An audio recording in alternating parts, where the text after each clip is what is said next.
యేసరత్నం గారు. Hello hello, నమస్తే అండి, చెప్పండి. మేడం నమస్తే. మేడం నమస్తే అండి. నా పేరు యేసరత్నం, ఉండి అండి, పశ్చిమ గోదావరి. ఓకే మేడం, మాకు ఒకళ్ళకి జాబ్ కోసం అని చెప్పి కొంత డబ్బు కట్టే ప్రక్రియలో నేను మధ్యవర్తిగా ఉన్నానండి. వాళ్ళు డబ్బులు కావాలని పోలీస్ స్టేషన్కి వెళ్తే నేను ఆ కట్టిన వ్యక్తిని అడిగితే చెక్కులు ఇచ్చారండి. ఓకే, ఆ చెక్కులు మరలా వెళ్ళి తీసుకోవట్లేదు, మాకు క్యాషే కావాలని డిమాండ్ చేస్తున్నారండి. అయితే ఇది డిసెంబర్ 15 ఇచ్చారండి, ఇంక మార్చి 15 వరకు డేట్ ఉంది. అయితే ఆ చెక్కులు నేను వాళ్ళ పేరే వచ్చినాయండి. మేము వెయ్యొచ్చా చెక్కులు వాళ్ళ అకౌంట్ లో వేస్తే అది ఎంతవరకు ఆ కేసు వస్తుంది? ఒకవేళ బౌన్స్ అయితే అది కేసు వాళ్ళు వెళ్ళాలా, మేము వెళ్ళాలా? ఆ చెక్కుల మీద పేరు ఎవరిది ఇచ్చారు?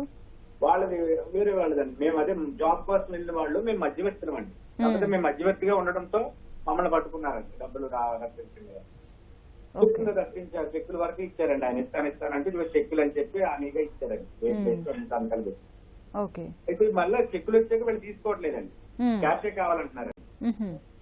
అది ఇంకా 20 days ఉందండి ఎండింగ్ అవడానికి డేట్. అది మేము వాళ్ళ అకౌంట్ లో చెక్కులు కాకపోతే ఆన్లైన్ ట్రాన్సాక్షన్ చేయొచ్చు కదండి. ఎలా అండి? ఆన్లైన్ చేయొచ్చు కదా వాళ్ళ అకౌంట్ లోకి. ఆన్లైన్ చేయొచ్చు మేడం. ఎలా మేడం? వాళ్ళ అకౌంట్ నెంబర్ ఉంటుంది కదండి. ఇప్పుడు చెక్కులు ఇచ్చారు మీకు, చెక్కుల బదులు మీరు ఆన్లైన్ చేస్తారు, అంతే కదా? చెక్కులు ఆన్లైన్ చేస్తామండి. అది తెలియదు మేడం. ఎలా మేడం? పేమెంట్ ఇచ్చే బదులు, పేమెంట్ కి చెక్కులు ఇచ్చే బదులుగా ఆన్లైన్ ట్రాన్స్ఫర్ చేయొచ్చు చెక్స్ అనేది. కాకపోతే ఇంకొకటి, అంటే మీరు అడిగిన క్వశ్చన్ చాలా మందికి ఇట్లాంటి సందర్భాలు వస్తుంటాయి. మీరు అడుగుతున్నది ఉద్యోగం రీత్యా మీరు ఇచ్చినటువంటి చెక్కులు కాబట్టి డబ్బులు తీసుకున్నారు, ఉద్యోగం ఇప్పియలేదు, ఇప్పివనందుకు మా డబ్బులు మాకు ఇప్పియాలనేది ఇల్లీగల్ గ్రాట్యుటూడ్ చెక్స్ చెల్లవండి. మీరేమనుంటే చెక్కుల ద్వారా కాకుండా మధ్యవర్తిత్వం ద్వారా కూర్చొని నువ్వు ఈ రకంగా మమ్మల్ని మోసం చేసినావు, క్రిమినల్ కేసు పెడతాం, పోలీస్ స్టేషన్లో ఉద్యోగం ఇప్పిస్తాను, డబ్బులు తీసుకుని మోసం చేసినావు అని చెప్పేసి కేసు పెట్టడం తప్పిస్తే, ఇప్పుడు మనం ఇంతకుముందు చెప్పుకున్న చెల్లుబాటు అయ్యే వాటికి మాత్రమే చెక్కులు చెల్తాయి, ఆ ట్రాన్సాక్షన్ చెల్లుతుంది. ఇప్పుడు ఉద్యోగానికి లంచాలు ఇవ్వడము లేకపోతే ఇంకో రకంగా తీసుకునే ప్రయత్నాలకు చెక్కులు చెల్లవు, ఇవి ఇల్లీగల్ గ్రాట్యుటూడ్ కిందకి వస్తుంది. ఇప్పుడు ఇంకొక డౌట్ ఏంటంటే, ఆ చెక్ మేము డిపాజిట్ చేయొచ్చా బ్యాంక్ లో? చెల్లని చెక్కులు ఒకవేళ మీరు ఈ పర్పస్ లో మీరు తీసుకున్నట్టయితే ఆ చెక్కే చెల్లదు. డిపాజిట్ చేయడానికి ఏ చెక్ అయినా డిపాజిట్ చేయొచ్చు.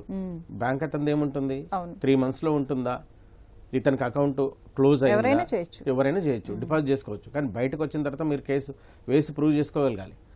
మీరు అలాంటి చెక్కులు ఎన్ని తీసుకున్నా కానీ చెల్లుబాటులోకి రావు. అది అప్పు కింద అయినటువంటి చెక్కులు అయితే మాత్రమే లీగల్లీ ప్రాబ్లం. ఇది చెక్కుల రూపంలో అయ్యేది కాదు. ఒకవేళ చెక్కు తీసుకుంటే కూడా అప్పు తీసుకుని ఇవ్వాల్సిందే తప్పిస్తే ఎవరినో ఒకరిని ఇన్వాల్వ్ చేసి, క్యాష్ ఇచ్చారు కాబట్టి, క్యాష్ ఇచ్చారు అంటే లంచంగా ఇచ్చారు. లంచం కింద ఇచ్చింది ఏది చెల్లుబాటు కాదు. ఇన్ కేసు ఇవ్వడం తీసుకోవడం లంచం కాబట్టి మీరు అట్లా కేసు వేస్తే అవతల వ్యక్తి లంచం కింద తీసుకున్నారు కాబట్టి మిమ్మల్ని కూడా ప్రాసిక్యూట్ చేసే ఛాన్సెస్ ఉంటాయి. లంచం ఇవ్వడం ఎంత నేరమో లంచం తీసుకోవడం కూడా అంతే నేరం. ప్రోత్సహించిన వాళ్ళు మధ్యవర్తులు కూడా అంతే నేరస్తులు, అందులో భాగస్వాములు అవుతారు. కాబట్టి దీన్ని ఎక్కువ పెంచుకోకుండా మీరు అందరు కూర్చొని చూడు ఇంత తీసుకున్నాం మాకు ఇచ్చేసి మోసం చేసిన కేసు పెట్టాలా, మాది మాకు ఇస్తామని మాట్లాడుకొని సెటిల్ చేసుకోవడమే. ఓకే జడ్జి గారు, చెక్కులు ఇచ్చేటప్పుడు కానీ తీసుకునేటప్పుడు కానీ ఎలాంటి జాగ్రత్తలు పాటించాలి? 138 NI యాక్ట్లో చెక్కులు ఎందుకు ఇస్తున్నాము అంటే, నేను కొంచెం అప్పు తీసుకున్నాను, అది నేను తిరిగి ఇవ్వడానికి నేను చెక్ ఇస్తున్నాను. రైట్. సో ఇప్పుడు ఇక్కడ ఏంటి అంటే, నేను నా పేరు కానీ అమౌంట్ డేట్ అంతా రాస్తాను. ఇది